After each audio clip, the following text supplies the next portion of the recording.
Ngamanye amagama, if you are saying you want to be part of this kingdom, you cannot be part of this kingdom if you are not ready to sacrifice. Hallelujah.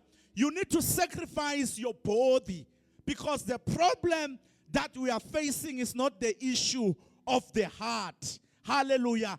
The number one problem that we are facing is the issue of the body. Because the body, the flesh, requires which is against what the spirit requires. Praise the name of the living God. That's why in your heart there is a battle between the needs or the desires of the flesh and the desires of the spirit. Praise the name of the living God. So you need to choose between the two, which one I follow. But if you want to be part of this kingdom, if you want to see Jesus, one of the good days, you need to choose to sacrifice with your flesh.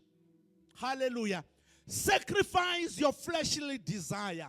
Sacrifice with everything that you think is so valuable to you, and begin to follow Jesus.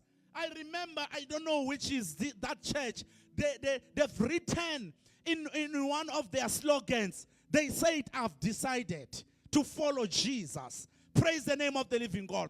In